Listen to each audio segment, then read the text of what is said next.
गसाइगावनि बिनाखाथा गामियाव अस्ताद कामिनी कुमार नार्जारी, जोहोलाव नीलेश्वर ब्रह्म आरो गसाइगाव सहराव बड'फा उपेन्द्रनाथ ब्रह्मनि मुसुखाखौ दिनै बिटिआरनि गाहाय मावफुं सोद्रोमा प्रमद बर' बिथाङा बेखेवनानै होयो। गसाइगाव महकुमानि सिङाव थानाय बिनाखाथा गामियाव अस्ताद कामिनी कुमार ब्रह्म, जोहोलाव नीलेश्वर ब्रह्म आरो गसाइगाव सहराव बड'फा उपेन्द्रनाथ ब्रह्मनि मुसुखा लुफुंनाय जादोंमोन। बे मुसुखाखौ दिनै बिटिआरनि गाहाय मावफुं सोद्रोमा प्रमद बर' बिथाङा बेखेवनानै होयो। बिथांजों लोगोसे बे हाबाफारियाव एमएलए जिरन बसुमतारी, मावफुं सोद्रोमा उकिल मोसाहारी, सजल कुमार सिंह आरो इउपिपिएल बिजेपि दोलोनि गोबां दैदेनगिरिफोर, ओनसोलनि गोबां सानसुमै बिथांमोना बाहागो लाफायो। बर' हारिनि साथाम गेदेमाफोरनि जिउमानि गोसोखांथियाव गसाइगाव ओनसोलाव मुसुखा लुफुंनानै दिनै बेखेवनो हानाया जोबोद गोजोनथाव जादों आरो फैगौ समाव बर' हारिया बिथां गेदेमाफोरनि सानस्रि आरो सान्थौफोरखौ लानानैनो सिगांलांनांगोन होननानै बे हाबाफारिनि गेजेरजों प्रमद बर' बिथाङा फोरमायो।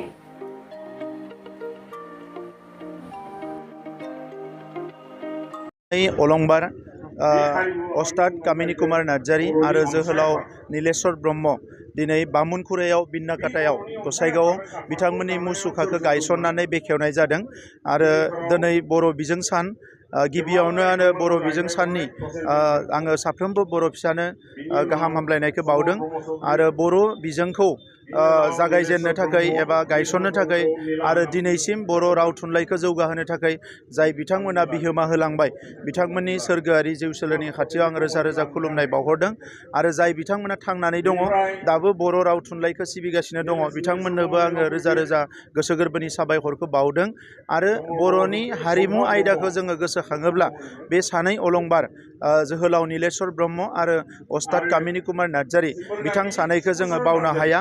दिनै जोंनि मोसानाय बागुरुम्बानिफ्राय लानानै जेसेबां मोसानाय दङ जायखौनिखि आसामनि सारा भारतनि आरो मुलुगनि मानसिफ्रा दिनै नायनानै सोमोनाङो बिनि गुदि जागायजेननायाव जायनिखि बिनि मुद्राफोरखौ जागायदोंमोन बिथाङानो जाहैबाय अस्ताद कामिनी कुमार नार्जारी। स' बिथांमोननि थाखायनो दिनै बर' हारिया एसेबां मोनसे जौगानाय हारि महरै जोङो सिनायथि मोननो हादों आरो जोंनि मोसानाया मुलुगनि मानसिफोरखौ सोमोनांहोनो हादों। स' बिथांमोननि जि अबदान बिथांमोननि जि कन्ट्रिबिउसन बेखौ जोङो बाथ्राजों बुंनानै फोजोबनो हाया। दिनै मुसुखा गायसननायल' नङा बिथांमोननि थाखाय गोबां खामानि मावबावनांगौ दङ बर' हारिया आरो जों जेसेबां बाख्नायबाबो बेसेबां बिथांमोननि थाखाय खामानि मावबाबो बे थोजासे नङा मानोना दिनैनि बर' हारिखौ गायसननो थाखाय बिथांमोनानो गोबां अबदानखौ होलांदों। जोहोलाव नीलेश्वर ब्रह्म बिथाङा गिबि बर' मेथाइखौ रेकर्ड खालामजेनदोंमोन कलकातायाव थांनानै। दिनैनिफ्राय जोङो नायहरोबा रोमै रोमै नुहुरो जि समाव जोङो बेफोर बाथ्राखौ साननोनो हास्लाबा बै समाव बिथाङा बर' मेथाइखौ कलकातायाव थांनानै रेकर्ड खालामदोंमोन आरो बिनिफ्रायनो जागायनानै दिनै बर' मेथाइया सारा भारत नाङैनो मिथिजानाय सारा मुलुग नाङैनो मिथिजानाय मोनसे जोंनि कालसारा एसेबां जौगानो हाबाय। दा नंखायनो आङो दिनै सानैनिबो रोजा रोजा खुलुमनाय आरो सिबिनायखौ बावदों आरो इयुनावबो बर' माहारिखौ अरायसम बिथांमोना बोर सारस्रि हरबाय थाथों बिनि थाखाय आं अबंलावरनि खाथियाव आर'ज गाबदों। दिनै गसाइगाव टाउनाव बड'फा उपेन्द्रनाथ ब्रह्मनि मुसुखाबो बेखेवनाय जागोन। बे गसाइगावनि रायजो राजाफ्रा गोबां समनिफ्रायनो दाबि दैखांदोंमोन हास्थायदोंमोन आरो जोङो सरकार फैनायनि उनाव गोबां जोंनि गेदेमाफोरनि मुसुखाफोरखौ गायसननाय जाबाय। बे हिसाबै गसाइगावनि रायजो राजाफ्रा हास्थायनाय हिसाबै दिनै बेवहाय बड'फानि मुसुखाखौ गायसननाय जाबाय आरो बेखौबो दिनै बेखेवनाय जागोन। दिनै गोबां बिर जोहोलावफोरनि गेजेराव जोङो जिखिनिखौ हागौ लासै लासैनो बानायबाय।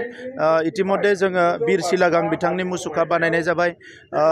जोंनि सुबुंथिनि थान्दै बिनेश्वर ब्रह्म बिथांनि बानायनाय जाबाय। बेबायदि गोबां मुसुखाफोरखौ बानायनाय जाबाय आरो जिखिनि आद्रा दङ बेखिनिखौबो जों कमप्लिट खालामनो नागिरदों मानोना बेनो बर'नि इतिहास, बेनो बर'नि जारिमिन। बर'नि जारिमिनखौ दिनै गोदानै जोङो मोजाङै लिरनानै मुलुगनि मानसिफोरनो प्रेजेन्ट खालामनांगोन। बर' माहारिया मोनसे गोथां माहारि, जोंहा राव थुनलाइ दङ, हारिमु दङ, गासैबो दङ आरो जोङो गासैबो बाथ्राफोरखौ जोङो साननो हायो आरो बर' माहारिया थांनाय 100 बोसोराव मालाबाबो उन्दुनानै थानाय हारि नङा। बियो मोनसे भाइब्रेन्ट हारि।